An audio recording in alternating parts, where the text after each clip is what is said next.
Is lots of people or lots of corporations selling their hotels, is that a sign of a turnaround, or is that a sign of weakness in the market? Weakness in the market, massive.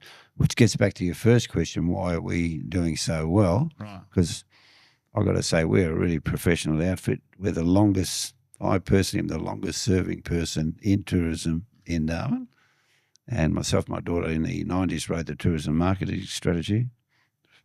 And I won't go on with that, but okay. We could come back to it without stepping on too many toes. They would be burning, a lot of them burning. Just some people and other owners ring me and I say, well, if you can sell it and it's not your main line of business, just take the money, because a lot of them are doing well elsewhere. Mm-hmm. But we don't want any more money leaving town. The money has been leaving town in bucket loads. Absolutely. And because there's no immediate hope of business increasing. Yep. But that can lead me in a quick other topic, is that just say you got a full aeroplane. Well, that aeroplane now, because of the military build-up, could be more soldiers in the aeroplane. Mm-hmm. Or there's more people in Catherine working on Tyndall who are coming and going, so they're taking up a number of seats. Right. So if you actually dissect an aeroplane, mm-hmm. there's very few people. There's a lot of people that come and go for corporate reasons. They're consultants for this or consultants for that, right? This is good business. But the number, and a lot of those people or those groups have pre-allocated demands on the airline, and they get the best rates. Yep. That's why we're seeing rates like $1,500 one way and all this at the moment. We're just getting we're not getting our, well, I can't say it again without upsetting, we're not getting our fair share of available seats at the right rate. Right. So that we don't have enough seats coming in to fill up the hotels. Okay. Now, the other very, and I didn't want to make this comment just about tourism, but the other thing that I'm very pleased to say the NT government's now advising me they're going to be looking at is Airbnb. Now, Airbnb swallows up a lot of beds. Either swallows up beds for tourists, swallows up beds for long-term residents. Anyway, internationally, Airbnb is on the nose-ish. It's still an area that will never disappear, all right? But my particular beef is that the rules for Airbnb should be the same as the stringent rules that I've got to maintain in a hotel or everybody else has got to maintain everywhere else. So I'm talking about fire and stairs and access and all that. They don't even have to be registered as a business like I have to be.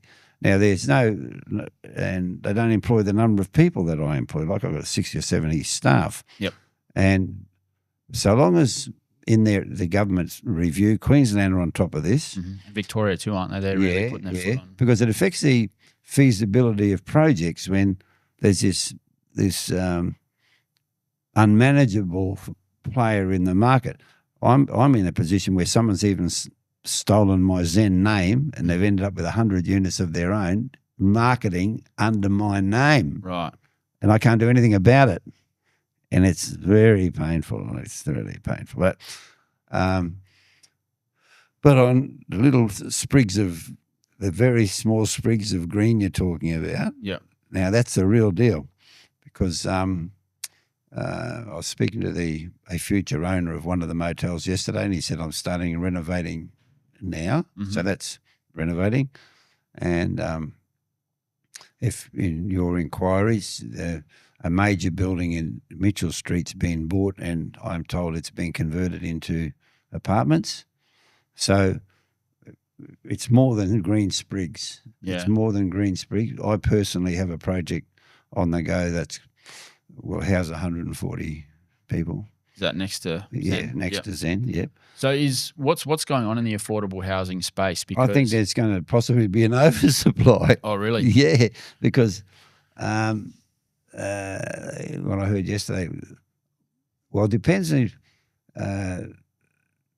one of the buyers of one of the motels is from interstate.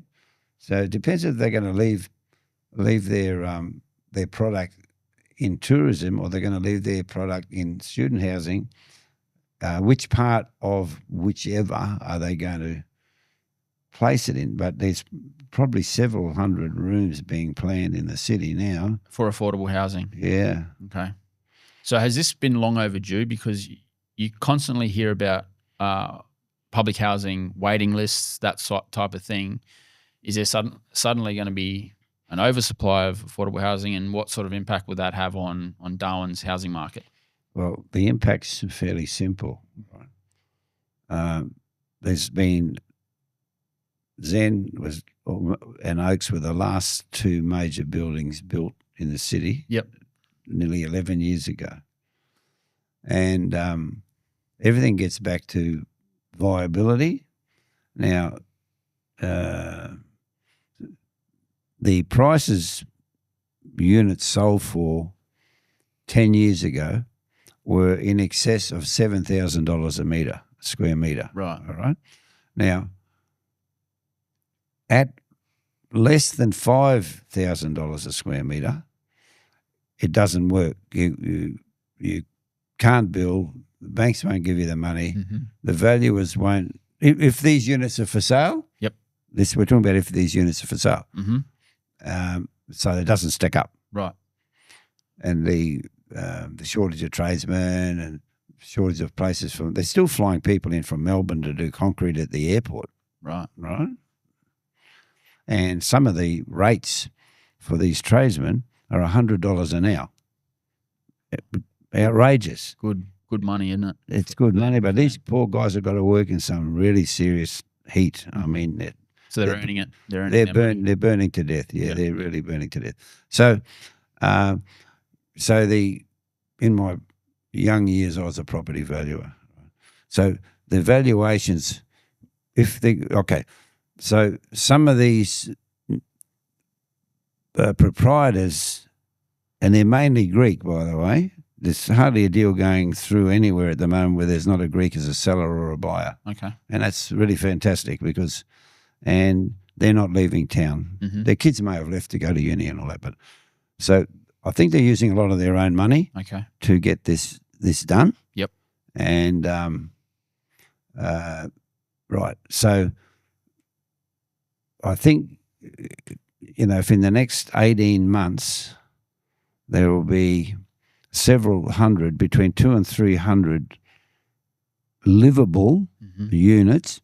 Now, that can either be for sale, leased or otherwise, or if we can just manage to get some of the federal government on that build-to-rent scheme, now that saves people a lot of money, because if you don't have to strata title your property, if just say like myself or some other developer rents them out, you don't have to pay strata title fees on every unit. Mm-hmm. All right.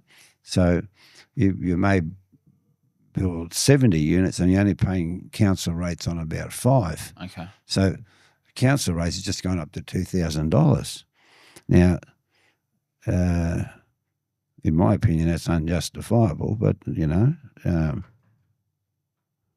so I think what's on the drawing boards will more than adequately pick up this demand. But that's not to tell you what the waiting lists in public housing are going to do, because it's whether or not they want to come on board with what's being built. Yep.